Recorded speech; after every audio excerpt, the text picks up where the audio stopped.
Hey everyone, welcome back to JP's Budget Collecting and our weekly look back at the hot comics from 6 months ago. This week we're looking back at the hot comics from April 7th, 2023, and I'm recording this on October 6th, 2023. As always, I give you those dates so you know when this information is actually relevant, and as always, we're looking back at CBSI Hot Top 10 from that week and the Comic Tom Key Collector Hottest Trending Comics of the Week. Now we're through our intro here. So why do we do this? Why do we look back at the hot books 6 months later? Well, because I'd like to see what factors made the books hot then, why people were chasing them, and what they've done in the market since. Because amazingly, 6 months is a really long time in the comic market. Things change quite a bit. Not always, but they can, as you will see as you watch these lists. And it's really about just trying to give you more information about what types of books hit these lists, which ones are good investments, which ones are likely books that are better off being patient. Obviously, if you've been watching this, we're in 4.5 years of doing this. The vast majority of the time, you're better off being patient as whatever made the book hot fades and people move on to something else and the book's price comes down. But there are exceptions to that. So let's dig in. We've got 17 books to talk about, see what we can learn this week. And yeah, with that, we will get started. First up, we have Street Fighter #1 from 1993.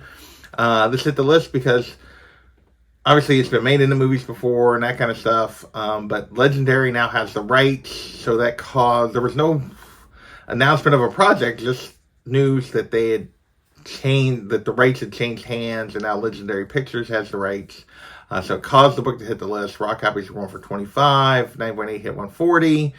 And really, this book probably hasn't moved that much. It's a $5 to $30 book now, so we can definitely get a little bit cheaper on the raw side depending on condition.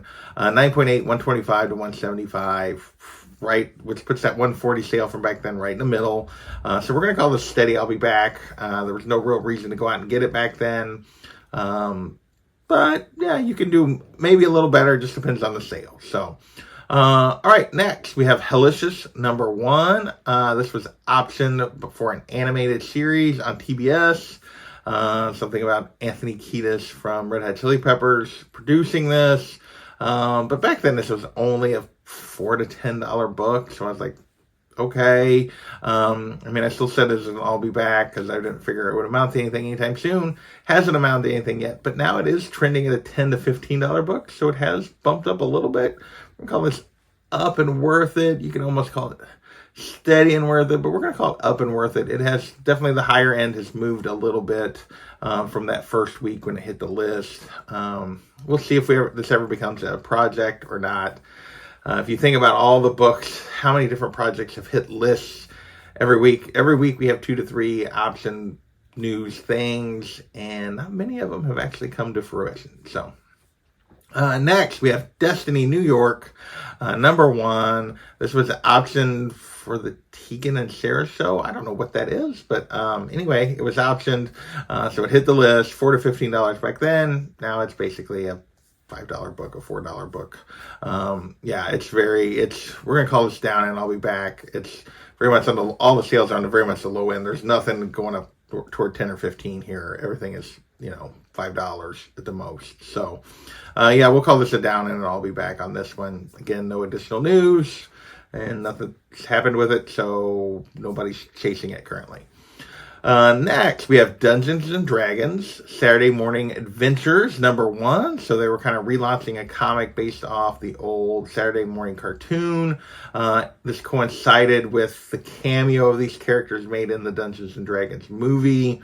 So this 1 in 10, Levin's 1 in 10 variant was hot right out of the gate when they started the series right after the movie. Raw copies were going for $40 to $75 on a 1 in 10, which is really, really, really good. But yeah, this one came crashing down. Now it's a $15 to $35 book. The only 9.8 sale was for $107. So yeah, it's a dumpster fire, dropping that much, since 6 months ago. Obviously the high end of sales now are near the low end of sales before, but, overall, yeah, the average here has moved into dumpster fire range on this one. Next, we have Sonic the Hedgehog 5th anniversary #1, the Jonathan Gray 1 in 50. We've had a lot of these hit the list over the last couple of years. There's been a bunch of Sonic anniversary issues or Sonic variants. And yeah, this one was going for $125 for this 150 right out the gate, which typically means 125 is between double and triple ratio. Typically means it's going to back up some. Only 2 recent sales, 95 and 199. So limited sales here, but we're going to call this steady and worth it. The 199 would say indicate up, the 95 would indicate down. Some of the listing prices would indicate not as high as that 199, so that haven't sold. So yeah, we're going to call this steady and worth it. It's hard when there's only 2 sales, but based on the listings and the sales, yeah, we're just going to say, it's pretty much in that same range. A little surprising. Most of the Sonic books have not held this well, but this one so far at least has. Next, we have Star Wars Jabba's Palace. Number 1, the Ryan Brown 10100 Virgin variant. This 10100 was going for $150 to $175. Usually, for one of these to hold, it's got to get to at least double for a 10100 instead of triple like it is for a 1 in 25 or a 1 in 50. This one is going for $30 to $70 now, so that's a dumpster fire. From 150 down to 30, 175 down to 70 on the high end. Yeah, that's a dumpster fire. Nobody is still chasing this particular book. I can remember when Star Wars variants were the exception to the rules on incentives, that they held better. But that was when there was a lot less Star Wars comics being published and a lot more less Star Wars content, period. That has changed. They now pretty much follow the rules like everything else. Next, we have Tim Drake Robin, number 7, the Serge Acuna 1 in 25, hitting the list for the second week in a row. Last week when we talked about it, I said I couldn't remember how many times this hit the list, but it had to have hit it again because last week in week 1, it went from a $50 book. It was currently, the only recent sale was $250 with only one listing at $250. And that's still where we're at. But by week 2, it was up to $100 to $120 book. So this is still, though, up in straight cash from week 2. Normally, we'll see. We'll see if it continued into week 3. But normally you get like a week 2 peak like that, a week 2 big week 2 jump. It doesn't hold that week 2, but this book seems to, and again, not many for sale. This book seems to have disappeared from the market. So one sale, one listed, yeah, and it's still going for big bucks when it does sell. All right, next, our last cover this week, or only because of the cover this week, Poison Ivy, number 11. This Seb McKinnon, 1 in 50 foil, was going for $80 to $100 back then. I thought that was kind of a trap. Usually it was just not quite double. That's usually a trap. It's now a $40 to $70 book. So definitely backed up. Still a really cool cover. I really like this cover, but yeah, it is definitely backed up and become a trap. There was no reason to chase this out the gate. All right, next we have Spider-Man number 7. The first appearance of Spider-Boy. This is the Humberto Ramos variant that had him on the cover. Back then, raw copies were going for $30 to $50. 9.8s were going anywhere from $100 to $185. All the 9.8s at that point were pre-sales. Now it's a $30 to $45 book. 9.8, $80 to $125. So we're gonna call, because of the large number of 9.8 sales, we're gonna call it a down and I'll be back. You could argue steady, I'll be back on this one. It's right on the borderline. Obviously, the raw sales have been very steady. The 9.8 sales have definitely backed up a little bit. But so yeah, maybe I should have said steady, but it's right on that borderline between being steady and down. Which is typical of all Be Back books, really. So, all right, next, we're going to move into a little DC movie news. This was Infinite Crisis number 3. This was hit the list when the trailer for Blue Beetle came out. This is the first appearance of Jaime Reyes. Back then, raw copies were going for $20. 9.8 was going for $130. Now it's a $10 to $20 book. 9.8, $60 to $140. So we're going to also call this a down and I'll be back. This book had been on a roller coaster for years and years and years. We finally got the movie. I think people generally liked it, but I don't know that it actually really crossed over and did that well. Like everyone who saw it, I think liked it, but I don't know that it really drew a big enough audience. With all the stuff going on, well, with the writer strike and actor strike, although the writer strike is done, And with James Gunn taking over DC, we'll see if they find a place for Jaime if we get more of him. But yeah, this book has started to back up, and my guess is it'll continue to back up as we move further away from the movie. Next, we have Infinite Crisis #5, his first appearance as Blue Beetle, and we get him on the cover here. So yeah, this book was going for $30 to $50 back then, 9.8, $275 to $340. Reminder, we're not that far off from the movie, and now it's a $20 to $45 book, so just down, and I'll be back on the raw side. But 9.8, $125 to $200. Yeah, that's a big old trap on the 9.8. I put this overall as a down, and I'll be back because of just the lean towards sales on the raw side. But yeah, you could argue trap here on the 9. Easily a trap on the 9.8 side for this one. All right, next we have Blue Beetle #1, his first solo series.